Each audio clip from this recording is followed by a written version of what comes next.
Hi guys, I hope you're all well and I hope you're all enjoying this heat wave at the moment. I'm not too sure if everyone around the country is getting this heat wave at the moment, but here in Blackpool it's been absolutely red hot. It's been upwards of 28 degrees almost every single day, and to be quite honest, I'm bloody sick of it. I mean, my hay fever is an absolute bloody nightmare. I'm walking down the street looking like a lunatic, scratching my bloody eyes out because it's that itchy. And if I get told to take a hay fever tablet one more time, I'm going to explode. I'm bloody living on those tablets. I'm necking them like the frigging shots. I'm not nice shots. I mean, at least they could be Jaeger bombs or something. You know. I don't even know what the hell I'm talking about anymore. But anyway, let's get on with the video. So we have made another signing. It did happen quite a few days ago, but because as soon as this signing was complete, I'm pretty sure, I'm not too sure whether it was directly Stewart Donald who said it, but we were expecting another couple of signings to take place before the lads went away to Portugal for some more pre-season training. But that hasn't happened. We haven't had any more signings since then. So I will talk about the one signing we have made since last video, and that is Tom Flanagan, who we did get on a free transfer from Burton Albion. He did make himself, I think it was 20 plus appearances for Burton, and I think he's been there for a good 2 or 3 years. He's a defender and he can play any position across the back, left back, right back, centre back, you name it, he can play it. And he's only 25, 26 years of age, so I think that's a very good age to get him at, especially if Jack Ross does manage to get the best out of him. That's a sort of prime age, that you would want a defender to be.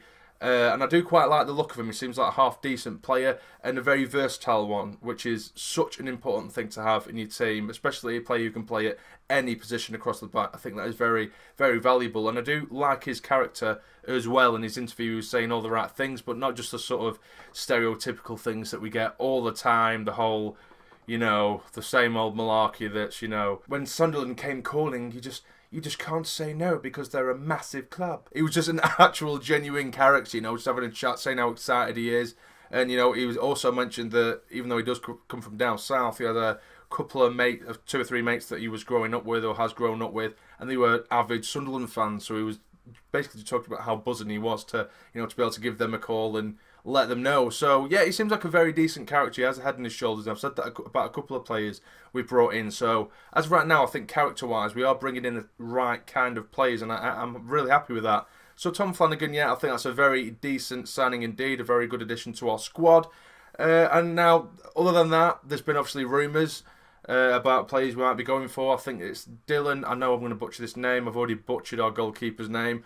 I've been told that it is McLaughlin, our new goalkeeper, but then other people have said pronounce it McLaughlin, and I don't know, guys. I'll say McLaughlin. Is that right? I'll settle for that. I don't really know, but anyway, we have obviously been linked with the sort of the midfielder Dylan McGouch. Is it McGouch? Is that right? I know I'm probably butchering it. I do apologise. For the last 2 or 3 days, we're getting told that we're closer and closer and closer to signing him, but there's been nothing as of yet. I'm pretty sure that by the time I finish this video, I'll probably get proven wrong and we've probably already signed him. But if we do manage to get him on a free transfer, I think that'll probably be one of the signings of the season, because he's a very, very good quality player, very good quality playmaker as well, a very creative minded player, so I think he would be a fantastic addition to the squad. There's also been a couple of rumours regarding outgoing transfers as well. Wabi Kazri, it was rumoured for a good few days throughout the World Cup as well that Saint Etienne have actually come up with an agreement with the club, which Stewart Donald quickly squashed those rumours and said that we have had bids for him, but none of them match the value what we value Kazri at, so they have been all rejected. Nothing has been accepted as of yet. And another one has been Lamine Kone. That was a rumour that has come up today that Reading apparently wants him on loan, which for me personally, I don't want us to loan any players out, especially obviously like you maybe younger players that might not quite make it in the first team. Of course, that's fine. That's what the loan system I think should be used for. But to loan players out who just don't want to be at the club anyway, I don't see the point. Reading apparently rumoured the only stumbling block is Kone's massive wages, which it's true. But if you want him, you're gonna have to pay for him. Do you know what I mean? Even if it is just a couple of million up front, and then with add-ons in the future, not the kind of ones that rely on appearances or anything like that. Just sort of we'll pay 2 million now, then in 12 months or 24 months or whatever, we'll give you another 5 or 6 million, or just work it out in building blocks. I don't mind that, just as long as you know that you are going to get the value right, and we are going to get him off the books as well. That's my main concern, just to get these big wages off the books. So I think I'd be fine with that if that was the case. Now, there is something else that I quickly wanted to discuss, which I have spoke with quite a lot of you guys about as well, and you all tend to agree with me, and it is becoming a bit of a, not a problem, but it could become a bit of an annoyance for Stewart Donald. So, a few days ago, I decided to download Twitter and make an account on Twitter. I'm not a Twitter person. I don't really use Twitter. I've never used it before. I've never been a fan. But because I know that the only way to sort of, you know, either keep in touch or just keep an eye on, you know, Stewart Donald and what's going on, he uses Twitter a lot. So I thought, you know, I'd follow him and have a look at what's going on. And I'm not going to lie to you guys, I've already deleted Twitter because it's bloody embarrassing. It is, and I'll explain why. And I think the Roker Report actually did a little sort of article on this as well, which I agree with. But there's a lot of fans out there who, you know, they just peck him and peck him and peck him and peck him, and they're very ignorant in the sense that the questions that you're asking of him, the questions that we already have all the answers for. I mean, there's still, unbelievably, there's still people who are saying, what's happening with the pink seats? Pink seats, when are they going? Donald, over here, when are the pink seats going? We bloody knew about this weeks ago. If you were that bothered about the club, you would have listened to the podcast. You would have already seen what he's already said on Twitter, and the official Sunderland website as well announced what is going on with the seats. We already know that fans are invited to go down, and it's official now, to go down and register to go and help out with the seats. You know, that's already done.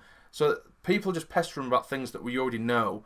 I think someone said last night, before I actually deleted it last night, there was 2 or 3 very similar sort of things and it really annoyed me. It really annoyed me because what they basically said, Stuart, when are we actually going to start paying up for players rather than doing free agents? Or are we ever going to put a bid in for a player instead of getting all these free agents? Well, first of all, and I've seen this about here, there and everywhere, what is people's problems with free agents? Because if the mentality is right, if the quality of the play is right, then what is wrong with getting a player on a free? If anything, it's absolutely fantastic because we're not paying. Do you know what I mean? And that doesn't necessarily mean that we can only get a squad full of free agents, but they've got into the free agent sort of market for free agents first and foremost, so then we can get the quality in, and it's for free. Do you know what I mean? That's what they're doing at the minute, or that is what they've done. I don't know whether there's going to be more free agents coming in. I know I did mention one earlier, but if the quality is right, then what is the problem? I mean, one of the problems we had with Ellis Short, who's just gone, is that, especially in the Premier League, we were ploughing money on players that weren't good enough, and they were shocking. And there's still some bloody fans that seem to think that the value of a player, or the amount you pay for a player, the more you pay for them, the better they're going to be. So if I buy a player for 20 million, but it doesn't mean they're good.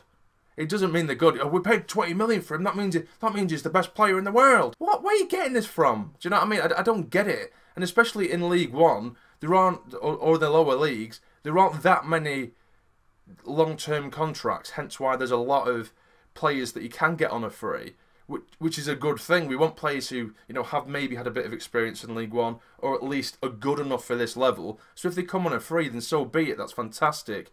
Just because, you know, there's some people that aren't going to be bloody happy until we paid 5, 6, 7 million, 10 million for a player. Like, what you're getting at is, it's like, you know, we've just got rid of Ellis Short. It's like you want him to come back. Do you know what I mean? To me, it doesn't make much sense. And I'm hoping you're understanding what I'm trying to say here. But yes, that's my only sort of concern. There's a lot of people who are sort of just pecking his head. You know, Stewart Donald I think he's got a good 90 to 95% of Sunderland fans on side, probably even more. You know, and one of his first jobs was to sort of ground the Sunderland fans, because a lot of people living in the past are still saying, you know, we're in League One, but we're in a Premier League club. You know, maybe we don't have a God-given right to be in the Premier League. We got relegated 2 years ago now. We're not a championship. We're not a championship club either. We're a League One club. So he's trying to ground us and just say, you know, and he's told us a million times, and he's reassured us a million times, and there's still people who just, I don't think they're quite on the same wavelength. So I'm just hoping now, in the next few weeks or months or whatever, everyone has joined in and is on board and aren't living in the days of when we're in the Premier League, because I can't see us making a signing for £15 million in a hell of a long time. I'd be incredibly surprised if we do. And even if we don't, I don't care. As long as the player that comes in is the right kind of player, the right kind of attitude, and fits the team, then they can cost nothing to me. Do you know what I mean? I don't know, guys. But anyway, what are your thoughts on everything I've just spoke about? Let me know in the comments. It'd be massively appreciated. It'd be very interesting as well. Like the video if you have enjoyed it, and subscribe if you're new to the channel. But for now, you take care and stay jammy.